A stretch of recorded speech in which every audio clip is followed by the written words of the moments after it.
观众朋友们，大家好，欢迎收看杰森视角。人类历史任何一次革命都伴随着某种意义上的动荡，川普革命同样如此。今天我们来关注一下川普革命下的美国和世界经济，我们该如何清醒解读当前的美国经济？世界在往哪里走？为什么说中共也参与了引发这场改变世界的川普革命？美国经济是否进入衰退？有关这个问题的讨论最近开始甚嚣尘上。在不到2个月的时间，川普政府在增加关税、裁员联邦雇员、削减政府支出、限制非法移民、改变地缘政治格局等众多领域全面出击，出来政策之多让人目眩，政策强度之大让人惊愕。这些政策中任何一项都可能对美国乃至世界经济造成冲击，而当如此多的冲击同时出现时，所有人都开始蒙圈，没人能知道未来如何发展，一切都变得有可能。套用一个金融领域的词汇来描述这个状态，那就是不确定性。是的，就是这个不确定性，这就是当前在川普革命的大背景下，在美国乃至世界经济中最关键的一个概念，它是理解目前各种经济现象的关键。不确定性既是一个经济概念，也是对一种社会人心状态的描述。在现代经济体系中，最能直接量化这个不确定性概念的机制就是股市。虽然没人能真正预测未来，但投资人总是想有那种能预测未来的感觉。一旦他们感觉自己对未来无法预测了，他们就会心慌。因此，投资人最不喜欢的概念就是不确定性。他们几乎总是倾向于用比较悲观的角度来量化未来的不确定性。在美国股市中，标普500指数通常被用来衡量美国股市的整体状态。截止3月15日，标普500指数已经从2月19日的高点，在短短3周的时间下跌了 10%。 按常规股市的分析，这意味着美国股市已经下跌到了一个修正区域。从股市连创新高到股市下跌进入修正区域，这个转换过程的速度是美国过去5年最快的。当然，一般的生意人和老百姓也不喜欢不确定性这个概念，因为它给人带来的是一种不安全的心理感觉。因此，另外一个能量化不确定性这个概念的是消费者信心指数。在这方面，美国最有名的就是密西根大学定期提供的消费者信心指数。这个指数在3月中旬从上月的 64.7 巨降至 57.9，远低于预期的 63.2， 这是这个指数自2022年11月以来的最低水平，也是连续第3个月下跌。不过，如果更深入剖析不同人群的信心指数下跌的情况，你会发现一个很有趣也很关键的现象，那就是不同政治背景的美国人，他们信心指数下跌的幅度和性质非常不同。虽然共和党的信心指数下跌了 10%， 但是他们中很多人认为，川普的政策虽然可能造成短期经济阵痛，但和未来的成功相比，这些短期的痛苦是值得的。和这形成鲜明对比的，民主党人的消费信心指数居然下降了 24%， 创下了美国历史新低，甚至低于2008年金融危机的时期。无论从哪个角度看，美国经济目前的实际状况和美国2008年金融危机时的状况绝对是有天壤之别的。从最新的数据看，通货膨胀、就业和经济发展等多个方面，目前美国经济的状况其实非常健康。从通胀来看，美国劳工部上周公布的最新数据显示，2月体现通胀的消费者价格指数和去年同比只上升了 2.8%， 低于市场预期，保持了此前通胀压力逐步减缓的趋势。不包括食物和能源的核心通胀率更能展现通胀的大趋势。就是这个核心通胀率也低于市场预期，呈现类似的逐步减缓的趋势。从就业来看，最新数据显示，美国2月仍然新增了15万个就业岗位，失业率稳定在 4.1%， 与2024年底的状况持平。从历史的角度看，这个失业水平算是很低的、很健康的，远低于2008年底美国超过 7% 的失业率。另外，常规的经济学家虽然最近下调了美国经济增长的预期，但他们大多数仍然预计美国经济还是处于一个增长的轨道。生活在同一个社会，共和党人和民主党人的消费者信心指数下跌幅度为什么会如此大的差别？特别是美国民主党人的消费者信心指数为什么会跌到比2008年金融危机时还低的水平呢？首先，我们需要清晰看到，这个消费者信心指数中有巨大的情绪化因素和不理性成分。其次，虽然每个人都感觉自己有主观意志，但我必须告诉大家一个残酷的现实：多数人的主观意志其实是他们所处的客观环境塑造出的产品，是这些人的生活环境和信息来源的自然产物。当然，的确有少数了不起的人，他们能在不断寻求真相的过程中，不断调整自己的思想和认知。但是，这种人绝对不是多数。在美国，一个人之所以选择成为共和党人、独立选民或民主党人，从某种程度上讲，是这个人的生活经历以及此人获得信息来源决定的。目前，美国民主党人的消费信心指数跌到了比2008年金融危机时还低的水平，既有客观原因，也有主观因素。从客观上讲，在过去1个多月中，川普革命的确直接造成一个巨大人群的失业率暴涨，那就是美国联邦政府雇员，而且这个趋势还在快速蔓延。目前联邦雇员有230多万，占美国就业总人数的 1.5%。 如果再加上他们的亲朋好友，这已经是美国经济中一个不能忽略的比例。联邦雇员是美国人中选民主党比例最高的一个人群，高达 95% 以上。因此，在民主党人中，这个人群对自己未来经济状况信心大幅降低，这可以说是一个客观现实。从主观因素上讲，民主党人更容易受旧媒体的影响。多项民调都显示，美国民主党人相对受教育程度比较高一些，对旧媒体的阅读量比较大，认可度也比较高。这些因素都决定了旧媒体对他们的世界观影响会更大。在过去1个多月中，我注意到旧媒体，包括《华尔街日报》这样的信誉还比较高的旧媒体，都在发表大量的文章，分析美国经济未来的各种不确定性和可能的危机。例如，《华尔街日报》近期发表了大量的文章，分析川普的关税政策，说在未来几个月几乎注定会推高美国的物价，引发美国通胀恶化，从而抑制美国人的消费能力，降低美联储未来降低利率的可能性。这些对未来经济的预期非常自然的会影响那些信赖这些旧媒体的人对经济未来的信心。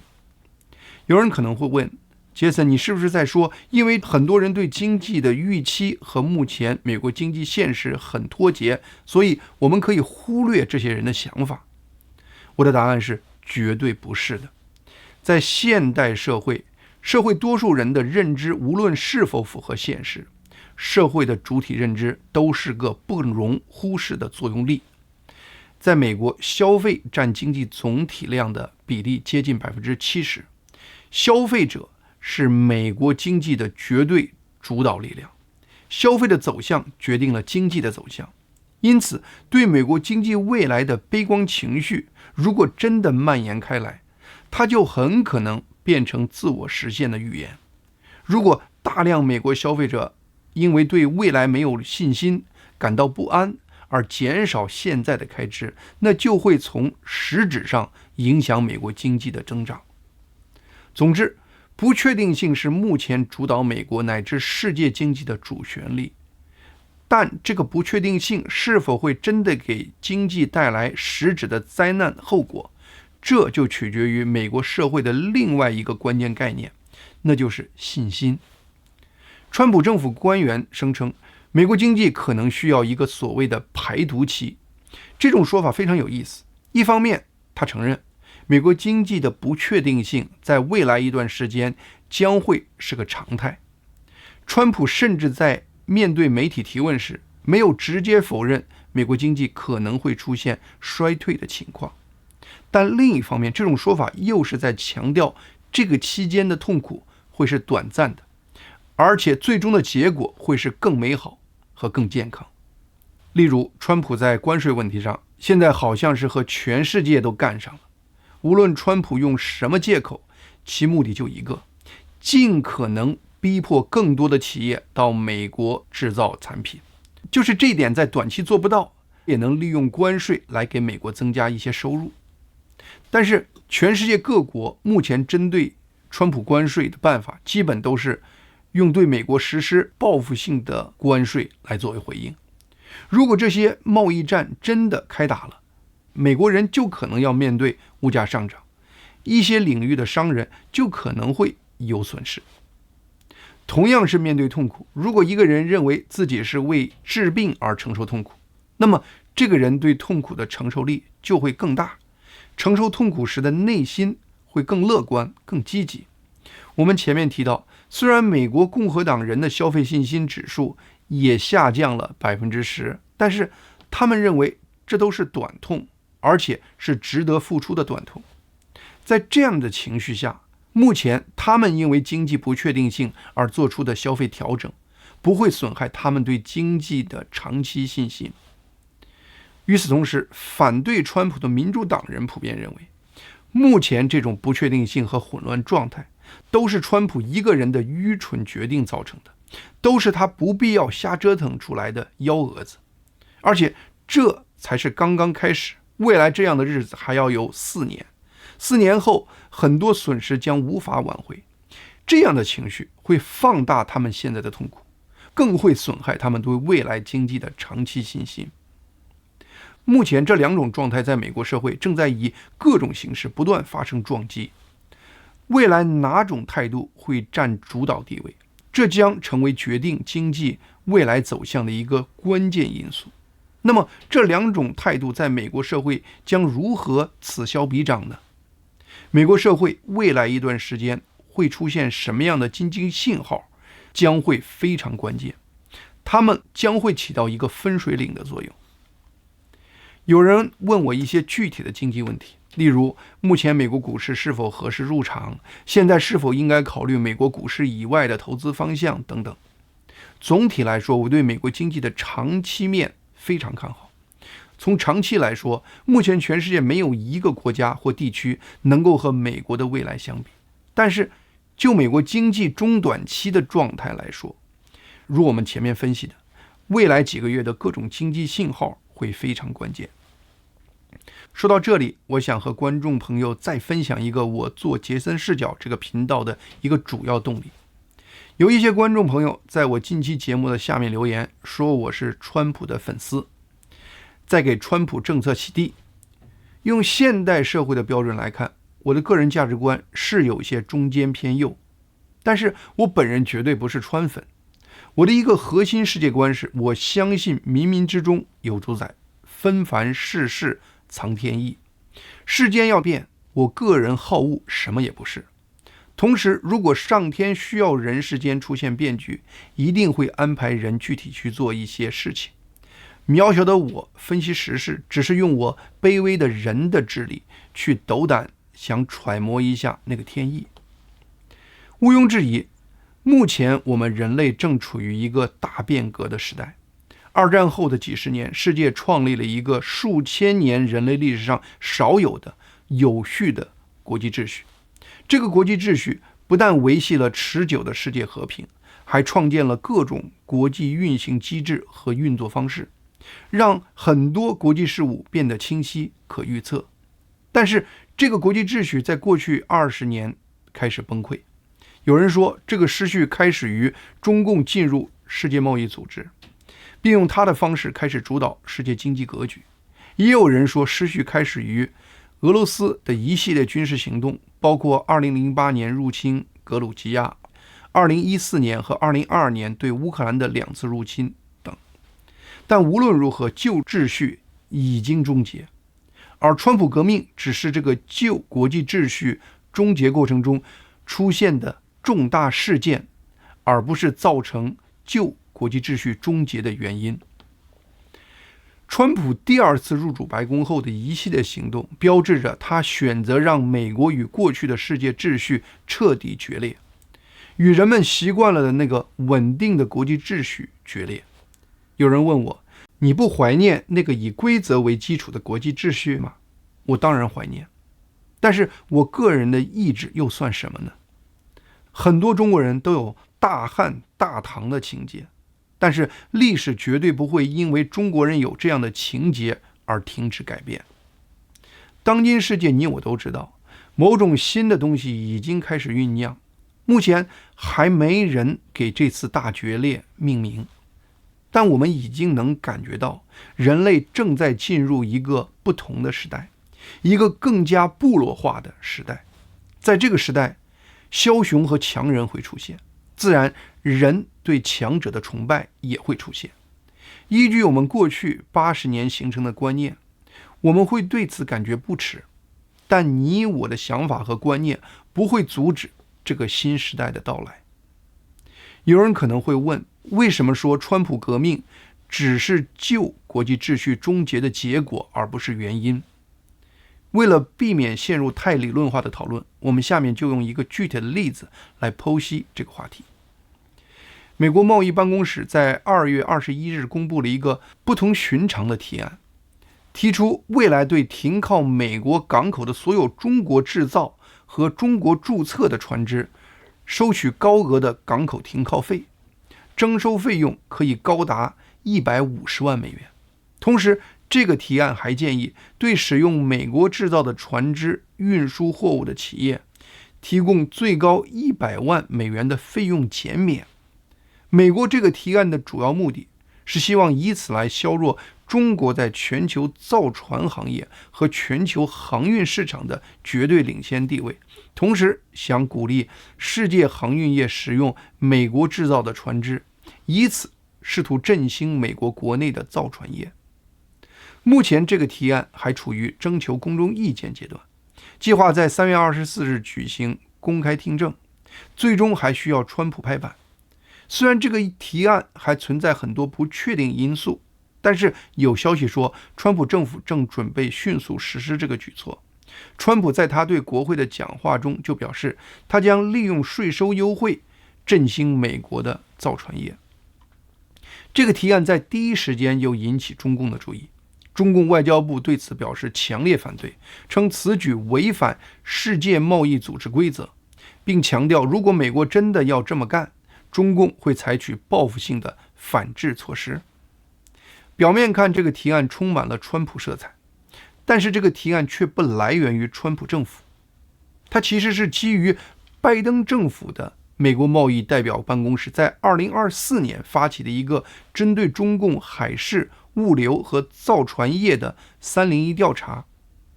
而拜登政府起初启动那个301调查，也是迫于一个无奈的现实。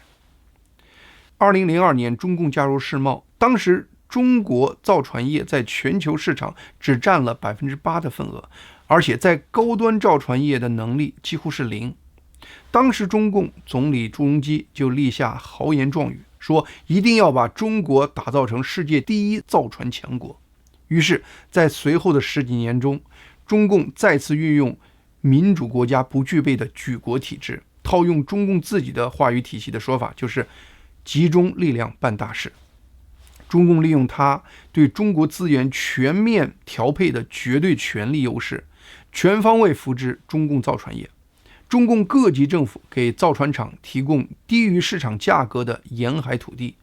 提供优惠的贷款和税收政策，出售有政府补偿的低价钢铁等一系列优惠政策，激励中国企业建立造船厂。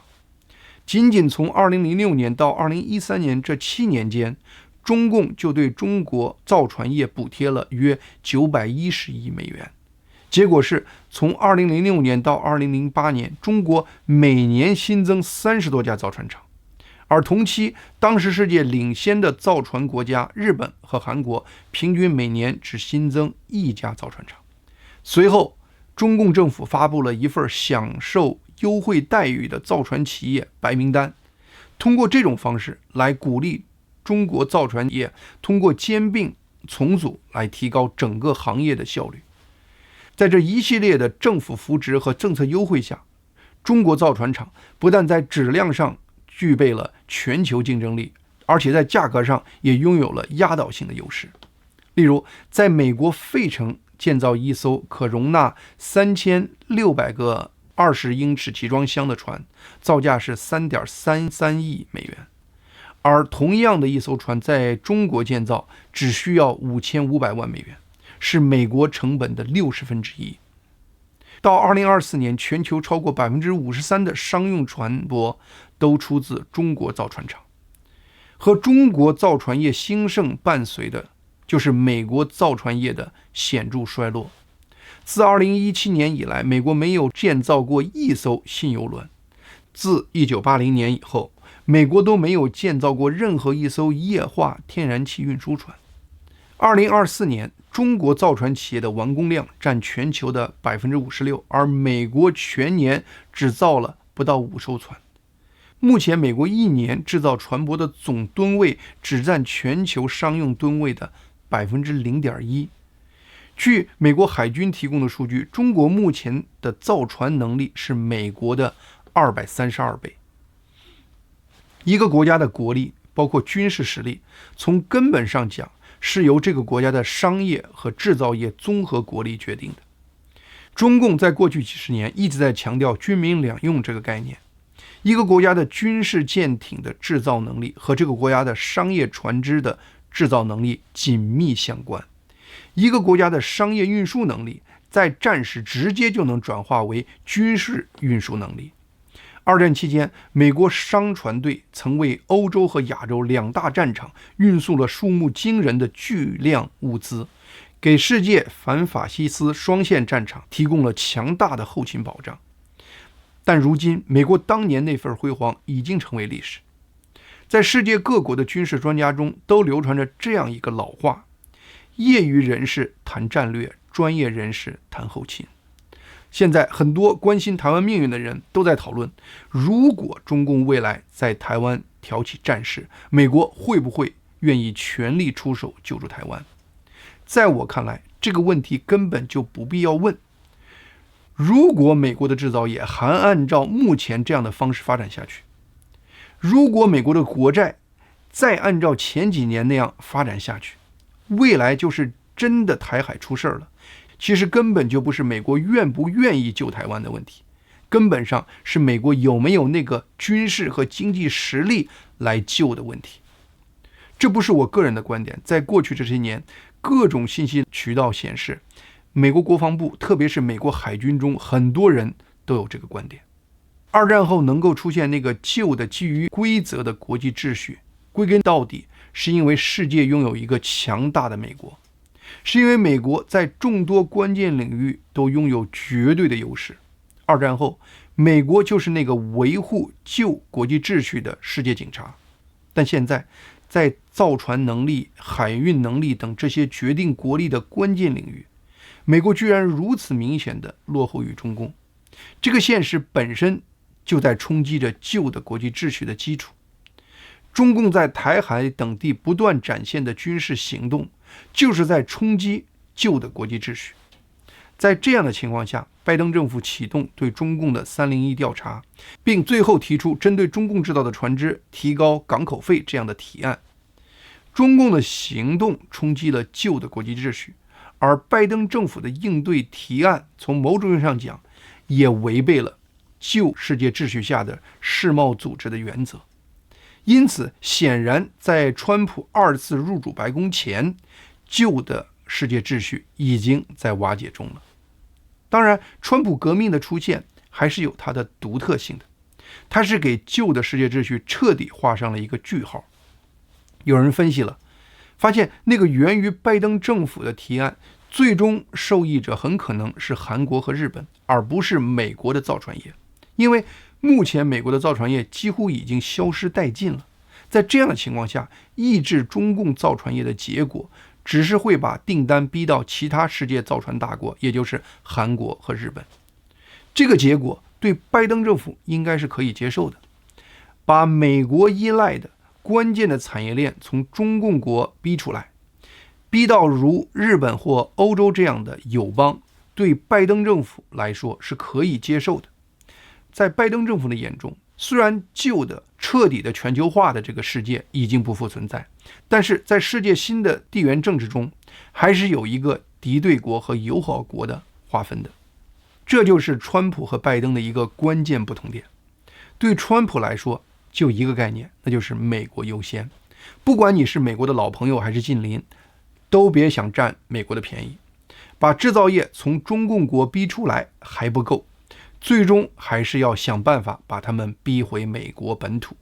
因此，如我前面所说的，未来的世界将不可避免地成为一个更加部落化的时代。3月4日，李嘉诚家族的长江和记实业有限公司宣布，他们已经和由贝莱德牵头的财团达成了原则性协议，准备把他旗下和记港口集团的非中国资产出售，其中包括巴拿马港口公司90%的股权，涉及巴拿马运河附近的巴尔博亚港和克里斯托瓦尔港。这个交易的大背景是，川普自上任以来就反复强调，美国当年不该把巴拿马运河摆给巴拿马政府，造成现在巴拿马运河的管理权落到中共的影响力范围之内，并把这个问题上升到危及美国国家安全的程度。在那之后，巴拿马政府就表示未来不会再和长河实业续签巴拿马运河港口管理的协议了。后来据说巴拿马政府背后还建议长河实业在合同到期前就尽快转让他们对运河港口的管理权。因此很多人认为，长河实业和贝莱德财团之间的这个协议是让巴拿马政府、长河实业和贝莱德三方都受益的谋划。在3月初的一个新闻发布会上，当中共外交部发言人被问到这个交易时，中国外交部还表示对这个商业交易不予评论。但有趣的是，上周中共在香港的喉舌媒体大公报却突然发表了一篇评论文章，批评长河实业不该做这种交易。文章称，这笔交易将导致巴拿马运河被用于限制中国航运和贸易的政治目的，大骂这笔出售交易是长河实业唯利是图、出卖全体中国人的行为。文章还称，有关企业应好好想想自己要站在什么立场，站在哪一边。随后3月13日，中共港澳办、国务院港澳办公室以及中共驻香港联络办公室的网站都转载了这篇文章。中共官方对这个交易的不满态度展现无疑。结果是，长河股价在3月14日收盘时下跌了 6.4%， 创下5年来的最大单日跌幅。此前，很多人以长河实业并不是一家中国公司为理由，骂川普说中共在实际控制巴拿马运河是无稽之谈。现在中共却突然冒出来这样一番言论。此前，长河实业拥有巴拿马运河港口管理权时，中共什么都不说。而现在长河实业要出售管理权时，就是出卖全体中国人的行为了，就是站错立场、选错边的行为了。中共这样的言论似乎是坐实了川普此前的说法，是在告诉全世界，技术上公司是不是中国的并不重要，中共能否对这个公司施加影响力，这很重要。而且中共明确表示，任何让自己影响力范围缩小的事情他都不高兴。从这点看，把世界推向部落化时代的绝不是川普的首创。好，今天杰森视角的节目就到这里，谢谢大家的收看，希望大家能够订阅和推荐杰森视角以及杰森新闻快递这2个频道。